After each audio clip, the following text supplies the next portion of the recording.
بسم اللہ الرحمن الرحیم. السلام علیکم ناظرین, میں ہوں انسا کیانی اور اس وقت میرے ساتھ موجود ہیں جنرل ریٹائر نعیم خالد لودھی صاحب. سر بہت شکریہ آپ کے ٹائم کا. سر سب سے پہلے آپ سے میں پوچھنا چاہوں گی کہ عمران خان نے ابھی جو کل اقوام متحدہ میں خطاب کیا اس کے حوالے سے عمران خان نے ایک بہت ہی تاریخی تقریر کی اور تمام لوگ اس تقریر کو ان کی سیاسی کیریئر کی سب سے بہترین تقریر سمجھتے ہیں. تو آپ عمران خان کی اس تقریر کے حوالے سے کیا کہیں گے, آپ کا کیا تجزیہ ہے اس پہ؟ ہاں جی, دیکھیں سب سے پہلی بات تو یہ ہے کہ بحیثیت پاکستانی اور بحیثیت مسلمان میرا خیال ہے کہ ہم سب کا سر فخر سے بلند ہونا چاہیے کہ عمران خان نے صرف وہاں پاکستان کا مقدمہ نہیں لڑا, کشمیر کا مقدمہ بہت زور شور سے لڑا, بلکہ پورے اسلامی دنیا کا مقدمہ لڑا. بالکل, کہ جو اسلام کے خلاف اسلاموفوبیا کا جب انہوں نے ذکر کیا اور جب انہوں نے کہا کہ یہ آپ نے کیا ٹرم نکالی ہے کہ ٹیررزم اور اسلام کو ملایا ہے اور ریڈیکلائزڈ اسلام کی بات کی ہے, ان کا اسلام تو ایک ہی ہے.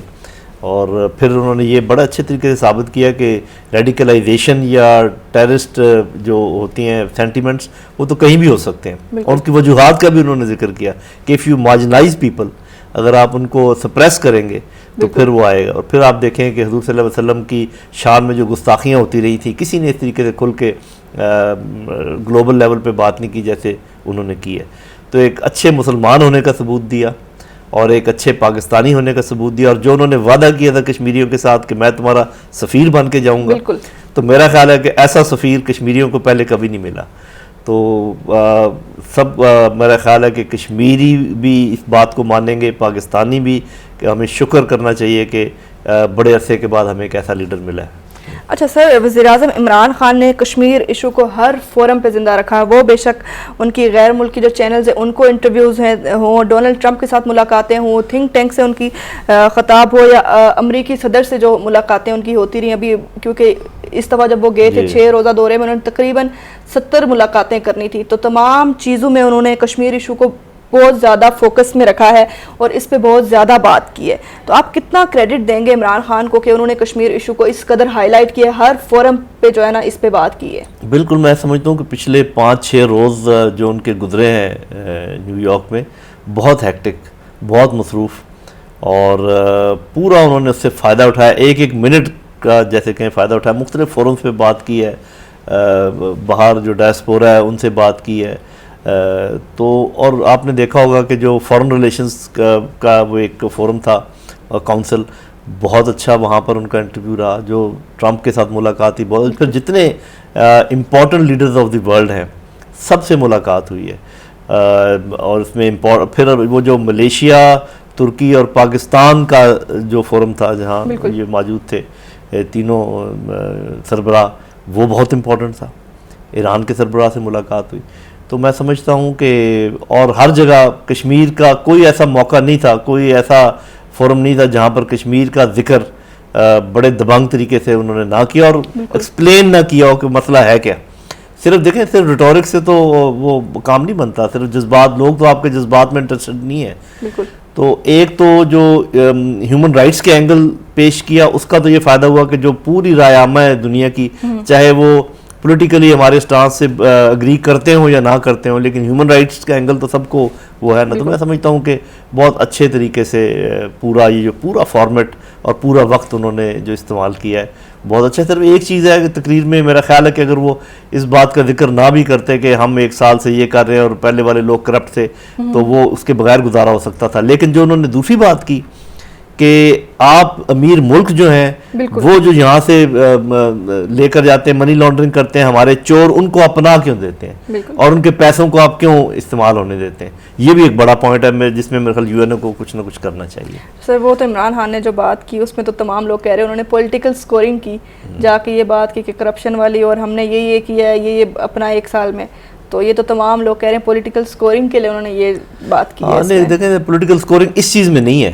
جب آپ کہیں نا کہ جتنے ترقی پذیر ملک ہیں یا غریب ملک ہیں ان کا سرمایہ جو لوگ لوٹ کر لے جاتے ہیں آپ ان کو کیوں پناہ دیتے ہیں؟ اس میں کوئی پولیٹیکل، یہ انہوں نے جو کہا نا کہ ایک سال میں ہم نے یہ کہا کہ جی ہم نے یہ کیا اور پہلے والے لوگ ٹھیک نہیں، یہ شاید اس کو اوائڈ کیا جا سکتا تھا.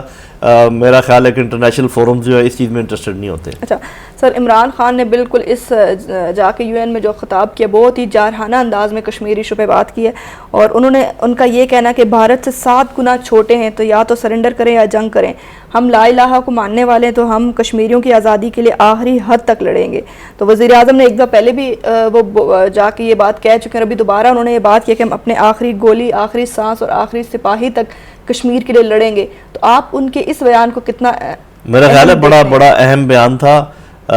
دنیا کو بھی معلوم ہونا چاہیے اور خاص کر ہندوستان کو معلوم ہونا چاہیے کہ ہم ایسی قوم ہیں جس کو دبایا نہیں جا سکتا. بالکل، اگر ہم چھوٹے ہیں تو اس سے ہمارے دل میں ذہن میں کوئی خوف نہیں ہے، اور ہم اللہ کے فضل و کرم سے فوجی لحاظ سے اور اپنے ایٹمی اثاثوں کے لحاظ سے ہندوستان سے چھوٹے بھی نہیں ہیں، اس لیے کہ ہمیں جتنی فوج کی ضرورت ہے وہ ہمارے پاس ہے، بالکل، اور جتنے ہمیں ویپنز کی ضرورت ہے وہ ہمارے پاس ہیں. تو انہوں نے یہ بات کلیئر کی ہے کہ بھی کوئی یہ نہ سمجھے کہ شاید دباؤ کی وجہ سے یا کسی اور وجوہات کی بنا پر ہم اپنا سٹانس چھوڑ دیں گے کشمیر کا. تو وہ میرا خیال ہے کہ بہت پورٹنٹ میسیج ہے اور وہ جانا چاہیے تھا اور بڑے اچھے طریقے سے گیا ہے. اور میرا خیال ہے کہ آپ دیکھیں گے کہ میں ہمیشہ کہا کرتا ہوں نا کہ جو ہندوستان اور مودی ہے اس کا رویہ 2 ہی چیزوں سے ٹھیک ہوگا. ایک تو جس طریقے سے کشمیری حریت پسند اپنے تحریک کو آگے لے کر جائیں گے، اور دوسرا جس طریقے سے پاکستان ان کے ساتھ کھڑا ہوگا. تو میرا خیال ہے کہ وہ تو اپنا انشاءاللہ دکھائیں گے. جو ہی یہ کرفیو اٹھے گا آپ دیکھیں گے کہ کشمیر کس طریقے سے فائٹ بیک کرتا ہے اور کس طریقے سے ریئیکٹ کرتا ہے. اسی لیے آپ دیکھیں کہ 56 دن ہو گئے ابھی تک ان کو یہ ہمت نہیں پڑی ہے کہ بھی کرفیو ہٹا دیں، کیونکہ ان کو پتہ ہے کہ کرفیو ہٹا تو اس کا کیا ریئیکشن ہونا ہے. تو پاکستان نے بھی اپنا سٹانس بالکل کلیئر کر دیا. تو ہندوستان مکمل طور پہ پھنس چکا ہے، اور جیسے میں نے پہلے بھی آپ کو بتایا تھا کہ اب کشمیر مسئلے کے حل کی طرف جا رہا ہے. اچھا سر، اس میں عمران خان نے یہ بات بھی کی ہے کہ ابھی کرفیو جب ہٹایا جائے گا اس کے بعد جو بھی حالات ہوں گے مقبوضہ کشمیر میں اس کے ذمہ دار اقوام متحدہ اور بھارت ہوگا. تو اس چیز کو آپ کیسے دیکھتے ہیں؟ کیونکہ 56 ڈیز جیسے کہ ہو چکے ہیں، ان میں ہمت ہی نہیں ہو رہی کہ وہ کرفیو اٹھا سکیں.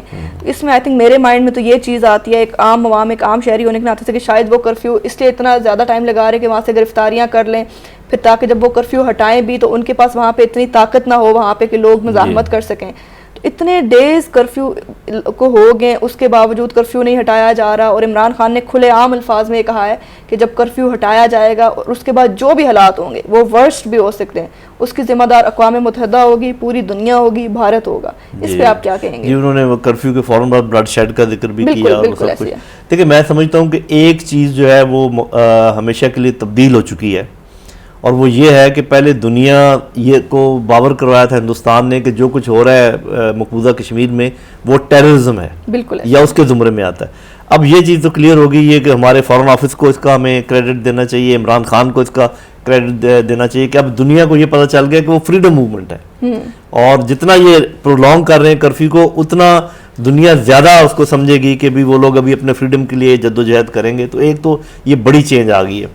دوسرا یہ کہ اب آپ دیکھیں گے کہ جب وہ لوگ اپنے کریں گے اسٹرگل تو دنیا کی سپورٹ ان کو ملے گی. بالکل. پہلے دنیا شک کی نظر سے دیکھتی تھی کہ شاید پاکستان یہ سب کچھ کروا رہا ہے، تو اب وہ خود ہی دیکھیں گے کہ کرفیو کے باوجود اگر لوگ سامنے آ جاتے ہیں اور وہیں کے لوگ ہیں، اور پہلے بھی ایسے ہوا ہے کہ جو لوگ شہید ہوتے رہے وہیں پر دفن ہوتے رہے، تو پاکستان کا کدھر سے اس میں رول آ گیا. تو میں یہ سمجھتا ہوں کہ البتہ ایک جو میرا خیال ہے جو ذرا مختلف ہے عمران خان صاحب سے، کہ وہ کہتے ہیں کہ بلڈ شیڈ ہوگی کرفیو اٹھنے کے بعد. میں یہ کہہ رہا ہوں کہ بلڈ شیڈ ہو چکی، کہ یہ جو 56 دن گزر گئے یہ بغیر بلڈ شیڈ کے نہیں گزرے، اس میں بلڈ شیڈ ہو گئی، اور انہوں نے جتنے یوتھ ان کے ہاتھ آئے، جو لیڈرشپ تھی ان کو یا شہید کر دیا گیا ہوگا یا بہت دور دراز علاقوں میں بھیج دیا گیا ہوگا یا ٹارچر کیا ہوگا. تو ایک لحاظ سے بلڈ شیڈ تو وہاں جاری ہے، کیونکہ وہاں دیکھیں نا ایک کلیم ڈاؤن ہے، بلیک آؤٹ ہے، ہمیں تو نہیں معلوم کہ کیا ہو رہا ہے، لیکن اندازہ تو کیا جا سکتا ہے کہ اگر 55-60 دنوں میں کوئی چیز ان سے قابو میں نہیں ہو رہی تو there is something going on، تو اس کا اندازہ لگایا جا سکتا ہے. تو میرا اپنا یہ خیال ہے کہ کرفیو لمبا ہونا جو آپ نے پوائنٹ اٹھایا کہ اس کی وجہ ہی یہ ہے کہ ان کے قابو میں وہ تحریک نہیں آ سکی. بالکل. اور جتنا یہ لمبا ہوگا اتنا کرفیو کمزور ہوتا جائے گا اور اتنا جو تحریک ہے وہ مضبوط ہوتی جائے گی. تو یہ بات دیکھیں ان کے سمجھنے کی ہے. لیکن اب یہ بات میرے کم از کم میرا یقین ہے کہ اب کشمیری اور پاکستان مل کر پورے کشمیر کو ہندوستان کے چنگل سے آزاد کروا لیں گے. سر ابھی اگر کرفیو اٹھایا جاتا ہے تو آپ کیا حالات دیکھتے ہیں پھر کرفیو کے؟ مجھے ایسے نظر آتا ہے کہ جو ہی کرفیو اٹھے گا لوگ باہر نکلیں گے اور پہلے تو دنیا کو پتہ چلے گا کہ جو زیادتیاں ہوئی ہیں جس بلڈ شیڈ کا میں ذکر کر رہا ہوں وہ دنیا کو پتہ چل جائے گا, کیونکہ لوگ بتائیں گے, ان کی فیملیز بتائیں گی کہ ہمارے بچے کدھر گئے, ان کے ساتھ کیا ہوا, بچیوں کے ساتھ کیا ہوا, یہ ساری چیزیں کلیئر ہوں گی, ظلم کی داستانیں سامنے آئیں گی. تو اس کا ریئیکشن یہی ہوگا کہ پہلے اگر 95 یا 90% کشمیری ہندوستان کے خلاف تھے تو ابھی 100% ہندوستان کے خلاف ہوں گے, اور وہ اپنی آزادی پہلے پولیٹیکل اور دونوں طریقوں سے دیکھ رہے تھے, اب اس میں اور تیزی آئے گی اور آپ دیکھیں گے کہ دنیا کی تائید اب اس تحریک کے لیے بہت زیادہ ہو جائے گی. تو یہ ان کو بہت بڑا فائدہ ہوگا. لیکن کافی ظلم ہو چکا ہے اور اللہ کرے کہ یہ جب سامنے آئیں باتیں تو دنیا کی سمجھ میں بھی آئیں اور پاکستانیوں کی سمجھ میں بھی آئیں کہ وہ انہوں نے ہمارے بہنوں اور بھائیوں کے ساتھ کیا کیا. بالکل ایسے. اچھا سر